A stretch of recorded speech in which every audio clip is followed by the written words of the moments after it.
Kitab Rahasia-Rahasia Puasa. Dengan nama Allah yang Maha Pengasih lagi Maha Penyayang. Segala pujian bagi Allah yang telah menganugerahkan kebaikan yang amat besar kepada segala hamba-Nya, dengan menolakkan tipuan dan kecerdikan setan daripada mereka, dan menolakkan harapan dan mengecewakan sangkaan dari setan itu. Karena Allah telah menjadikan puasa suatu benteng dan kota pertahanan bagi segala teman setianya, dan membukakan bagi mereka dengan puasa itu segala pintu sorga, serta memperkenalkan kepada mereka bahwa jalan setan ke dalam hati segala teman setia aulianya ialah nafsu yang telah teguh kuat. Dan dengan mencegah segala hawa nafsu itu, maka menjadilah jiwa yang aman tenteram, menampak keperkasaannya dalam membasmikan musuhnya yang teguh cita-citanya. Dan selawat kepada Muhammad, pemimpin segala makhluk dan yang mempersiapkan sunnah jalan yang akan ditempuh. Dan kepada kaum keluarga dan para sahabatnya, yang mempunyai pandangan mata yang tembus dan akal pikiran yang kokoh kuat. Kiranya Allah mencurahkan keselamatan yang sebanyak-banyaknya kepada mereka. Kemudian dari itu, bahwa puasa adalah seperempat iman. Menurut sabda Nabi Shallallahu Alaihi Wasallam, puasa itu setengah sabar. Dan menurut sabdanya lagi, sabar itu setengah iman. Kemudian, puasa itu memperoleh kedudukan yang istimewa, dengan disandarkan kepada Allah Ta'ala, bila dibandingkan dengan rukun-rukun Islam lainnya.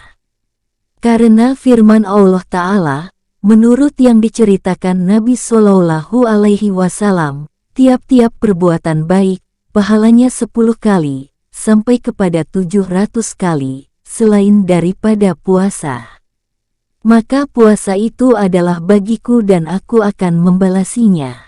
Berfirman Allah Ta'ala, sesungguhnya orang-orang yang berhati teguh sabar itu akan dibayar pahalanya dengan tiada terbatas. S39 As-Zumar ayat 10. Dan puasa itu adalah setengah nisfu sabar. Maka pahalanya melampaui undang-undang penentuan dan perhitungan.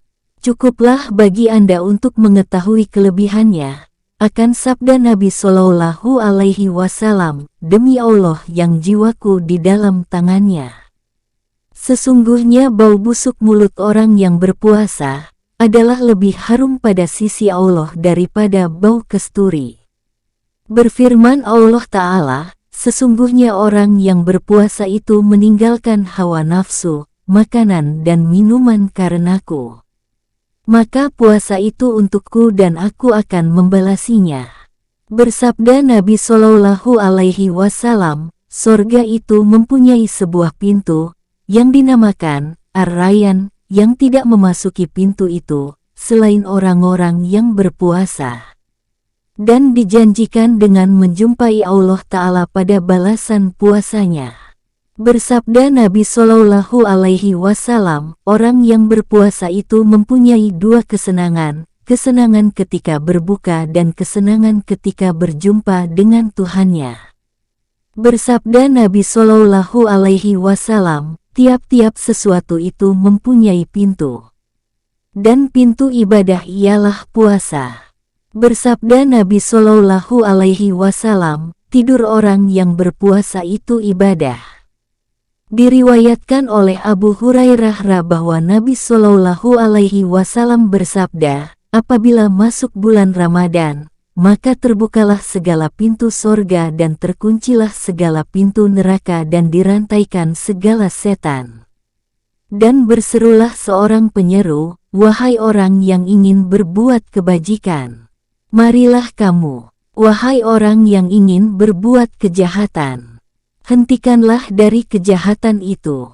Berkata Waki tentang firman Allah Ta'ala, makan dan minumlah dengan penuh kepuasan, disebabkan perbuatan baik yang telah kamu kirimkan lebih dahulu di hari yang lampau. S69 Al-Haqqah ayat 24, adalah yang dimaksudkan dengan hari yang lampau itu, ialah hari-hari puasa. Karena mereka telah meninggalkan padanya makan dan minum. Telah dikumpulkan oleh Rasulullah Shallallahu Alaihi Wasallam dalam tingkatan membanggakan, di antara zuhud di dunia dan puasa, dengan sabdanya, bahwa sesungguhnya Allah Ta'ala membanggakan pada para malaikatnya dengan seorang pemuda yang beribadah banyak dengan firman-Nya, "Wahai pemuda yang meninggalkan hawa nafsunya karenaku, yang menyerahkan kemudaannya bagiku. Engkau pada sisiku adalah seperti sebahagian para malaikatku." Bersabda Nabi Shallallahu Alaihi Wasallam tentang orang yang berpuasa, berfirman Allah Azza wa Jalla, "Lihatlah wahai para malaikatku kepada hambaku yang meninggalkan hawa nafsunya, kesenangannya dan makan minumnya dari karenaku." Ada yang mengatakan tentang firman Allah Ta'ala, "Seorang pun tiada mengetahui cahaya mata yang disembunyikan untuk mereka, sebagai pembalasan apa yang telah mereka kerjakan." S32 As-Sajdah ayat 17, bahwa amalan mereka itu, ialah puasa. Karena Allah berfirman, "Sesungguhnya orang-orang yang berhati teguh sabar itu akan dibayar cukup pahalanya dengan tiada terbatas." S39 As-Zumar ayat 10. Maka dituangkan bagi orang yang berpuasa, pembalasannya dan dilebihkan dengan kelebihan tanpa takaran. Dan yang demikian itu tidak masuk di bawah sangkaan dan taksiran. Maka layaklah adanya yang demikian itu. Karena puasa adalah untuknya dan itu tanda kemuliaan, dengan disangkutkan kepadanya. Meskipun ibadah itu seluruhnya adalah untuknya, sebagaimana dimuliakan sebuah rumah al-bait dengan disangkutkan kepadanya Baitullah, padahal bumi seluruhnya kepunyaannya, adalah karena dua pengertian. Pertama, bahwa puasa itu mencegahkan dan meninggalkan. Dan pada puasa itu sendiri ada rahasia. Tak ada padanya perbuatan yang terlihat. Sedang segala amalan taat adalah dengan dipersaksikan dan dilihat oleh orang ramai. Dan puasa itu tiada yang melihatnya selain Allah Azza wa Jalla, Allah yang maha mulia dan maha besar. Dari itu, puasa adalah amalan pada batin dengan kesabaran semata-mata. Kedua, bahwa puasa itu adalah paksaan bagi musuh Allah Azza wa Jalla. Sesungguhnya jalan bagi setan dikutuk oleh Allah, dia kiranya ialah hawa nafsu. Dan hawa nafsu itu kuat dengan makan dan minum. Karena itulah, bersabda Nabi Shallallahu Alaihi Wasallam, bahwa setan berjalan dari anak Adam pada tempat jalan darahnya. Maka sempitkanlah tempat jalannya dengan lapar. Karena itu, bersabda Nabi Shallallahu Alaihi Wasallam kepada Aisyah, terus-meneruslah mengetuk pintu sorga. Bertanya, Aisyah, dengan apa? Maka menjawab Nabi Shallallahu Alaihi Wasallam, dengan lapar. Dan akan datang keutamaan lapar pada kitab kelobaan makanan dan mengobatinya, dari bahagian rubu yang membinasakan. Tatkala puasa itu khususnya adalah pencegahan bagi setan, penghambatan bagi tempat-tempat yang dilaluinya, penyempitan bagi tempat-tempat yang ditempuhnya, maka berhaklah puasa itu dikhususkan penyangkutannya kepada Allah Azza wa Jalla. Maka pada mencegah musuh Allah itu, adalah menolong agama Allah SWT. Dan menolong Allah Ta'ala adalah terhenti kepada menolongnya. Berfirman Allah Ta'ala, "Kalau kamu menolong Allah agamanya, tentu Allah akan menolong kamu pula dan mengokohkan tegakmu." S47 Muhammad ayat 7. Maka permulaannya adalah dengan perjuangan dari hamba dan pembalasan dengan petunjuk daripada Allah Azza wa Jalla. Karena itulah, berfirman Allah Ta'ala, "Dan orang-orang yang berjuang dalam urusan kami, niscaya akan kami tunjukkan kepada mereka jalan kami." S29 Al-Ankabut ayat 69. Dan berfirman Allah Ta'ala, sesungguhnya Allah tiada merubah keadaan suatu kaum, sebelum mereka merubah keadaan diri mereka sendiri. S13 Ar-Ra'd ayat 11. Dan bahwasanya perubahan itu ialah pembanyakan hawa nafsu. Maka hawa nafsu adalah tempat bersenang-senang dan tempat menjaga diri setan-setan. Maka selama hawa nafsu itu subur niscaya tidak putus-putuslah setan-setan itu pulang pergi. Dan selama mereka pulang pergi, niscaya tidak terbukalah bagi hamba akan kebesaran Allah SWT. Dan adalah ia terdinding daripada menjumpai Allah. Bersabda Nabi, jikalau tidaklah setan-setan itu berkeliling di atas hati anak Adam, niscaya anak-anak Adam itu melihat ke alam malakut yang tinggi. Maka dari segi ini, jadilah puasa itu pintu ibadah dan benteng. Dan apabila besar kelebihannya sampai kepada batas ini, maka tak boleh tidak daripada menerangkan syarat-syarat, yang zahir dan yang batin dengan menyebutkan rukun-rukun, sunat-sunat dan syarat-syaratnya yang batin. Dan kami terangkan yang demikian itu, dengan 3 pasal. Pasal pertama, mengenai yang wajib dan sunat, yang zahir serta yang harus dengan merusakkan puasa. Adapun wajib yang zahir, 6 perkara. Pertama, mengintip permulaan bulan Ramadan. Dan yang demikian itu dengan melihat bulan ru'yah. Jikalau mendung, maka disempurnakan 30 hari daripada bulan Sya'ban. Dan kami maksudkan dengan ru'yah, ialah mengetahuinya. Dan hasil yang demikian itu dengan dikatakan oleh seorang adil. Dan tidaklah tetap permulaan bulan Syawal, hilal Syawal, melainkan dengan dikatakan oleh 2 orang adil. Karena menjagakan ikhtiyat ibadah. Siapa yang mendengar dari seorang adil dan ia percaya perkataannya itu, serta berat sangkanya benar, maka haruslah ia berpuasa, walaupun katli penguasa atau pejabat agama tidak menjalankannya. Maka hendaklah masing-masing hamba mengikuti tentang ibadahnya menurut berat dugaannya, zannya. Apabila dilihat bulan di sebuah negeri dan tidak dilihat di negeri yang lain dan di antara kedua negeri itu, jauhnya kurang dari 2 marhalah, maka wajiblah puasa atas semuanya. Dan kalau lebih dari 2 marhalah, niscaya bagi masing-masing negeri itu, hukumnya sendiri. Dan tidaklah kewajiban berpuasa itu melampaui kepada negeri yang tidak melihat bulan. Kedua, niat. Dan tak boleh tidak bagi tiap-tiap malam, berniat di waktu malam mubayatah yang tentu, lagi yakin.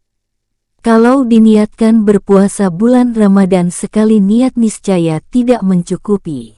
Dan itulah yang kami maksudkan dengan perkataan kami, tiap-tiap malam.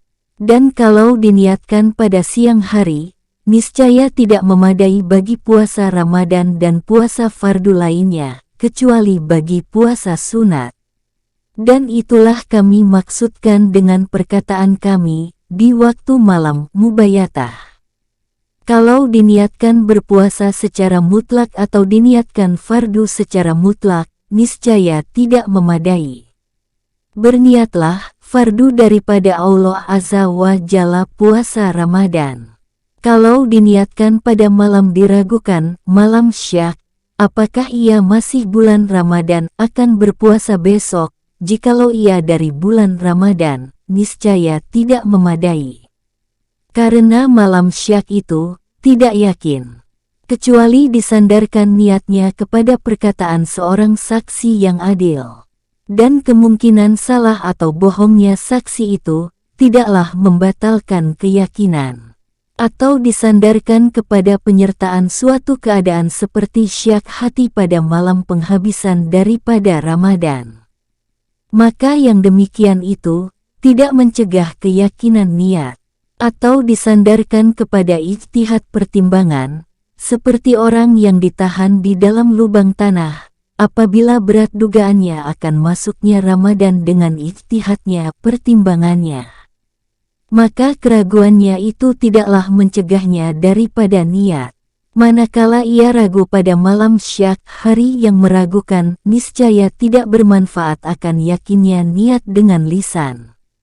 Karena niat itu, tempatnya hati dan tidaklah tergambar keteguhan maksud serta keraguan itu. Sebagaimana kalau ia mengatakan di pertengahan bulan Ramadan, saya akan puasa esok hari, jika besok itu daripada bulan Ramadan. Maka yang demikian itu, tidak memberi melarat kepadanya, karena itu merupakan keraguan kata-kata. Dan tempat niat tidaklah tergambar padanya keraguan. Tapi ia yakin, bahwa esok itu daripada bulan Ramadan. Siapa yang meniatkan pada malam hari, kemudian ia makan, maka tidaklah merusakkan niatnya. Kalau berniat seorang wanita di dalam masa berkain kotor, di dalam haid kemudian ia suci abis haidnya sebelum terbit fajar, niscaya sahlah puasanya. Ketiga, menahan diri daripada menyampaikan sesuatu ke dalam rongga, dengan sengaja, serta teringat puasa. Maka rusaklah puasa dengan makan, minum, memasukkan sesuatu dalam hidung dan memasukkannya dalam lubang dubur tempat buang air besar. Dan tidaklah rusak puasa dengan membetik, berbekam, bercelak, memasukkan alat pemakaian celak ke dalam telinga dan ke dalam al-ihlil tempat keluar air kecil dari laki-laki atau lubang kecil dari tempat keluar susu wanita. Kecuali diteteskan ke dalam al-ihlil, sesuatu yang sampai ke tempat air kecil dari seseorang. Dan apa yang sampai ke dalam rongga badan, tanpa sengaja, dari debu jalan atau lalat yang masuk ke dalam rongganya atau apa yang masuk ke dalam rongganya dalam berkumur-kumur, maka tidaklah membukakan puasa. Kecuali apabila ia bersangatan dalam berkumur-kumur, maka membukakan puasa. Karena ia teledor salah sendiri. Dan itulah yang kami maksudkan dengan perkataan kami, sengaja. Adapun teringat puasa, maka kami maksudkan, di luar dari orang yang lupa. Maka tidaklah membukakan puasa bagi orang yang lupa. Orang yang makan dengan sengaja pada 2 tepi siang, kemudian ternyata baginya, bahwa ia telah makan pada siang hari dengan sebenarnya, maka haruslah ia mengkodokkan puasa itu. Dan jikalau masih dalam hukum zan dan ijtihadnya pertimbangannya, maka tidak wajib kodo. Dan tidak seyogialah memakan pada 2 tepi siang, selain dengan memperhatikan dan pertimbangan. Keempat, menahan diri daripada bersetubuh. Dan batas bersetubuh ialah masuknya ujung kemaluan laki-laki al-hasyafah. Jikalau bersetubuh karena lupa maka tidak membukakan puasa. Jika bersetubuh pada malam hari atau bermimpi, berihtilam, lalu datang waktu subuh sedang ia berjanabah berhadas besar itu, maka tidak membukakan puasa. Dan kalau terbit fajar, di mana ia sedang bercampur dengan istrinya, lalu terus ditariknya, sahlah puasanya. Tetapi jika ia bertahan, niscaya rusaklah puasanya dan wajib ia memberikan kafarat puasa. Kelima, menahan diri daripada mengeluarkan mani al-istimna, yaitu mengeluarkan mani dengan sengaja, dengan bersetubuh atau tanpa bersetubuh. Maka yang demikian itu membukakan puasa. Dan tidaklah membukakan puasa dengan memeluk istrinya dan tidak pula dengan tidur bersama, selama tidak inzal keluar mani karena dorongan syahwat. Tetapi yang demikian itu makruh, kecuali ia orang tua atau dapat mengendalikan dirinya. Maka dalam hal yang demikian, tidak mengapa berpelukan. Dan meninggalkannya adalah lebih utama. Apabila ia takut dari berpelukan akan inzal, maka berpeluk ia dan keluar maninya, maka yang demikian itu membukakan puasa, karena salahnya sendiri taksir. Keenam, menahan diri daripada mengeluarkan muntah. Maka mengeluarkan muntah itu merusakkan puasa.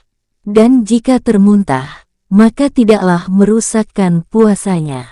Apabila ia menelan dahak dari kerongkongannya atau dadanya, niscaya tidaklah merusakkan puasanya.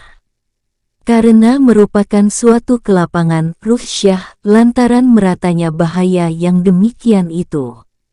Kecuali ditelannya, setelah sampai ke mulutnya, maka yang demikian itu membukakan puasa.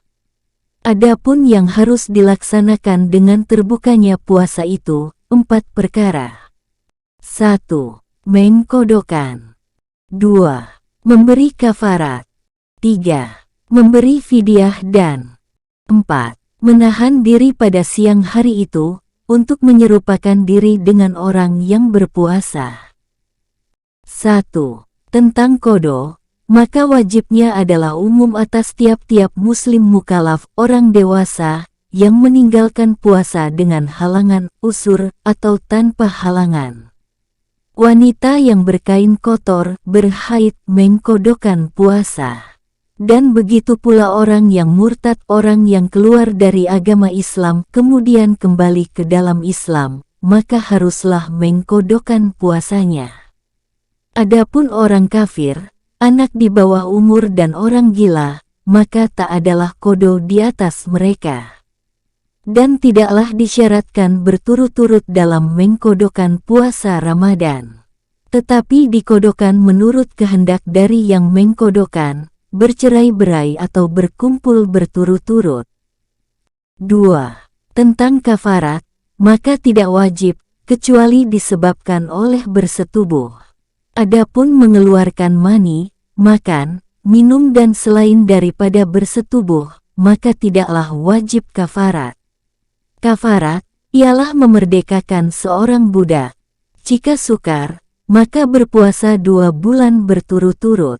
Dan jika tidak sanggup, maka memberikan makanan 60 orang miskin, 1 mat secupak untuk seorang. Tentang menahan diri dari siang hari itu yang masih ada, maka haruslah terhadap orang yang berdosa dengan berbuka itu atau bersalah pada berbuka. Dan tidaklah harus atas wanita yang berhaid, apabila datang sucinya, menahan diri dari sisa harinya itu. Dan tidak pula atas orang musafir, apabila tiba kembali dari bermusafir yang sampai 2 marhalah itu dalam keadaan berbuka tidak berpuasa. Dan wajiblah menahan diri, apabila naik saksi melihat bulan, seorang adil pada hari Syak. Berpuasa dalam bermusafir adalah lebih utama daripada berbuka, kecuali apabila tidak sanggup. Dan jangan berbuka pada hari keluar bermusafir, di mana ia tadinya bermukim pada permulaan safarnya perjalanannya. Dan jangan pula berbuka pada hari kedatangan kembali, apabila ia datang dari perjalanan itu dengan berpuasa.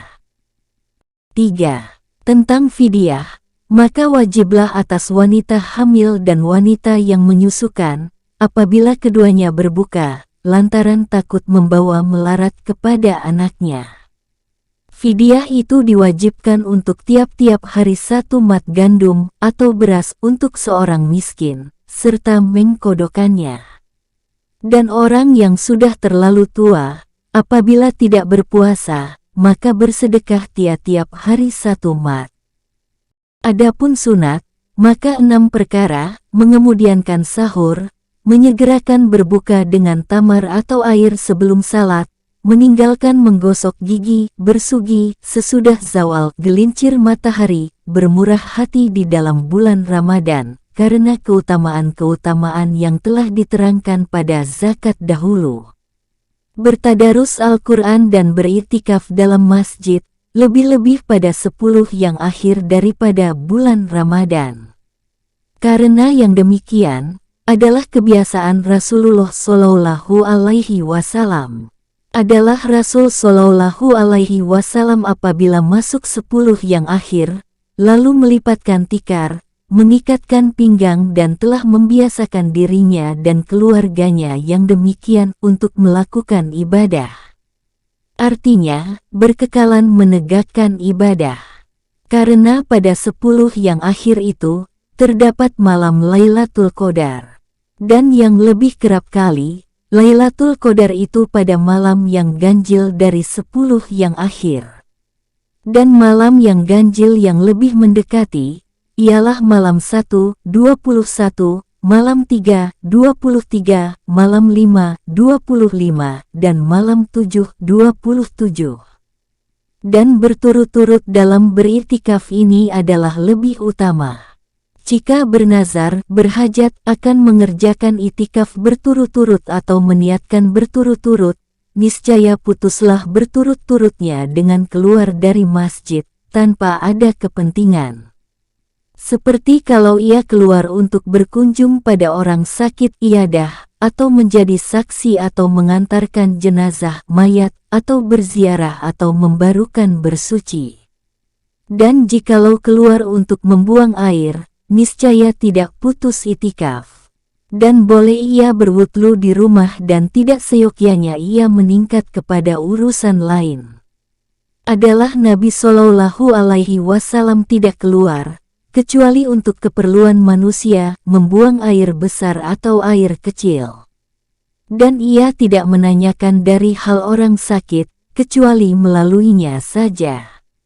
Dan putuslah berturut-turut, disebabkan bersetubuh, dan tidak putus dengan berpeluk, dan tidak mengapa di dalam masjid memakai bau-bauan, melakukan perkawinan, akad nikah, makan, tidur dan membasuh tangan pada tempat basuh tangan.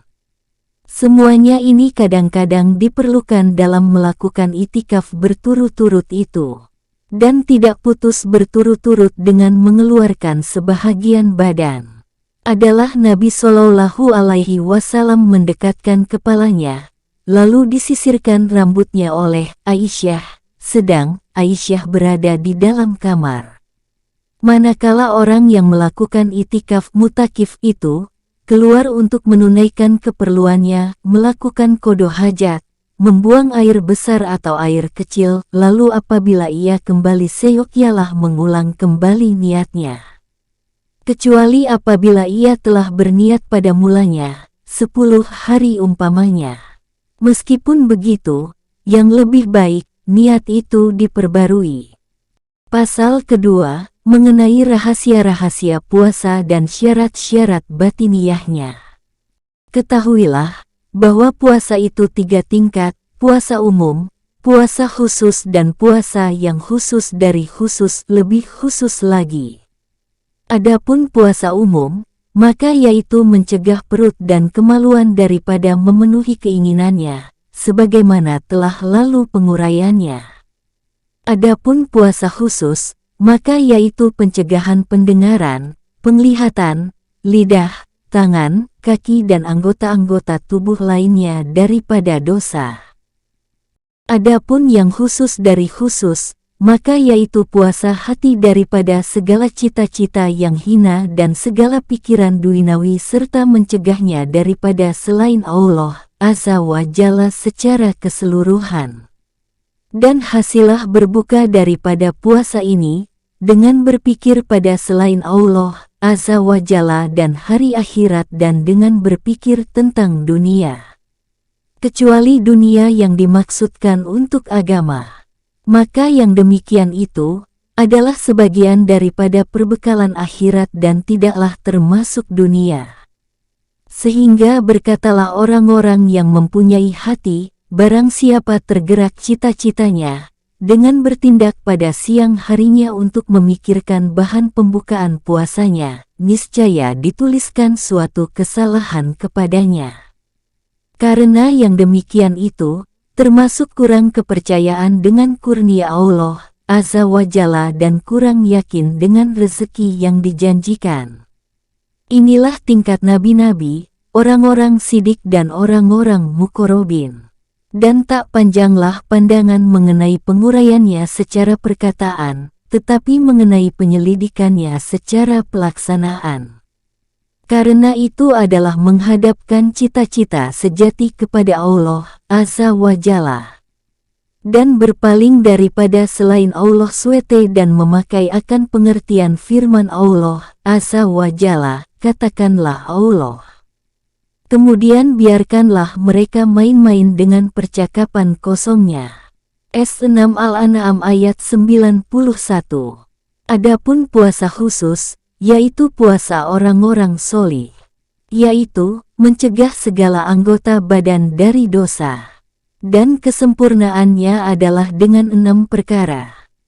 Pertama, memicingkan mata dan mencegahnya daripada meluaskan pandangan kepada tiap-tiap yang dicela dan dimakruhkan dan kepada tiap-tiap yang membimbangkan dan melalaikan hati daripada mengingati Allah Azza wa Jalla. Bersabda Nabi Shallallahu Alaihi Wasallam, pandangan itu adalah panah yang beracun dari panah-panah iblis yang telah kena kutukan Allah. Maka barang siapa meninggalkan pandangan, karena takut kepada Allah, niscaya didatangkan oleh Allah Azza wa Jalla kepadanya keimanan, yang diperolehnya kemanisan di dalam hatinya. Diriwayatkan oleh Jabir dari Anas, dari Rasulullah Shallallahu Alaihi Wasallam bahwa ia bersabda, 5 perkara membukakan puasa dari orang yang berpuasa, berdusta, mengupat, menjadi lalat merah, suka menceritakan kekurangan orang, bersumpah palsu dan memandang dengan nafsu. Kedua, menjaga lidah daripada perkataan yang sia-sia, berdusta, mengupat, menjadi lalat merah, suka menceritakan kekurangan orang, berkata keji, berkata yang merenggangkan hubungan, kata permusuhan, kata yang mengandung riya, dan mengharuskan berdiam diri serta menggunakan waktu untuk berzikir kepada Allah SWT dan membaca Al-Quran. Inilah puasa lisan. Berkata Sufyan, mengupat itu merusakkan puasa, diriwayatkan ini oleh Bashir bin Al-Harits daripadanya. Diriwayatkan oleh Lits dari Mujahid, 2 perkara merusakkan puasa, mengupat dan membohong. Bersabda Nabi Shallallahu Alaihi Wasallam, sesungguhnya puasa itu benteng. Apabila seorang dari kamu berpuasa, maka janganlah berkata keji dan jahil. Dan kalau ada orang yang menyerang atau memakinya, maka hendaklah ia mengatakan, aku ini berpuasa. Aku ini berpuasa. Tersebut pada hadits bahwa 2 orang wanita mengerjakan puasa pada masa Rasulullah Shallallahu Alaihi Wasallam. Lalu diserang keduanya oleh kesangatan lapar dan haus pada akhir siang, sehingga hampirlah keduanya binasa. Lalu keduanya mengirim utusan kepada Rasulullah Shallallahu Alaihi Wasallam memohon keizinan berbuka. Maka Rasulullah Shallallahu Alaihi Wasallam mengirimkan kepada keduanya sebuah wadah, seraya mengatakan kepada utusan itu, katakanlah kepada kedua wanita itu, muntahkanlah ke dalam wadah ini, apa yang telah engkau makan. Maka muntahlah seorang dari keduanya setengah wadah darah semata dan daging mentah. Dan yang seorang lagi muntah seperti itu juga, sehingga penuhlah wadah itu dengan muntah keduanya. Maka heranlah manusia dari yang demikian itu. Lalu bersabda Nabi Shallallahu Alaihi Wasallam, keduanya ini telah berpuasa daripada apa yang dihalalkan oleh Allah untuk keduanya dan berbuka dengan apa yang diharamkan oleh Allah kepada keduanya. Yang seorang duduk bersama yang lain, mengupati manusia. Maka inilah apa yang dimakan oleh keduanya dari daging manusia itu. Ketiga, mencegah pendengaran daripada mendengar tiap-tiap yang makruh. Karena tiap-tiap yang haram diucapkan maka haram mendengarnya. Karena itulah, disamakan oleh Allah Ta'ala antara orang yang mendengar dan yang makan haram. Berfirman Allah Ta'ala, mereka orang-orang yang suka mendengar untuk berdusta dan memakan yang haram. S5 Al-Maidah ayat 42. Dan berfirman Allah Ta'ala, mengapa mereka tidak dilarang oleh ahli-ahli ketuhanan dan pendeta-pendeta dari mengucapkan perkataan dosa dan memakan yang haram? S5 Al-Maidah ayat 63. Maka berdiam diri mendengar upatan adalah haram. Berfirman Allah Ta'ala, bahwa kamu, jadinya seperti mereka. S4 An-Nisa, ayat 104. Dan karena itulah, bersabda Nabi Shallallahu Alaihi Wasallam, yang mengumpat dan yang mendengar, adalah berserikat dalam dosa. Keempat, mencegah anggota-anggota tubuh yang lain dari segala dosa. Dari tangan dan kaki dan dari segala yang makruh serta mencegah perut dari segala harta syubhat diragukan waktu berbuka. Maka tidak ada arti puasa, yaitu ia mencegah daripada makanan yang halal, kemudian berbuka dengan makanan yang haram. Lalu serupalah orang yang berpuasa ini, seperti orang yang membangun sebuah istana dan meruntuhkan kota. Bahwa makanan yang halal itu, sesungguhnya memberi melarat dengan banyaknya, bukan disebabkan macamnya. Maka berpuasa itu, adalah menyedikitkannya. Dan orang yang meninggalkan memperbanyak obat karena takut daripada kemelaratannya, maka apabila beralih kepada memakan racun, adalah dungu. Dan yang haram itu, adalah racun yang membinasakan agama. Dan yang halal adalah obat, yang bermanfaat sedikitnya dan memberi melarat banyaknya. Dan maksud dari berpuasa itu, ialah menyedikitkannya. Telah bersabda Nabi Shallallahu Alaihi Wasallam, banyaklah orang yang berpuasa, yang tidak ada baginya daripada puasanya itu, selain lapar dan haus. Maka ada orang yang mengatakan yaitu, orang yang berbuka dengan yang haram. Dan ada yang mengatakan, yaitu, yang menahan diri daripada makanan yang halal dan berbuka dengan daging manusia dengan pengupatan. Dan itu, adalah haram.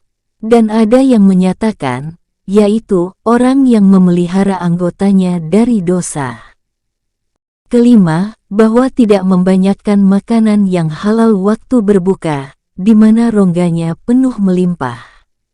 Maka tidak adalah karung yang lebih dimarahi Allah Azza wa Jalla daripada perut yang penuh dengan yang halal. Bagaimanakah dapatnya memperoleh faedah daripada puasa, memaksakan musuh Allah dan menghancurkan hawa nafsu, apabila diperoleh oleh yang berpuasa ketika berbuka, apa yang tidak diperolehnya pada siang hari.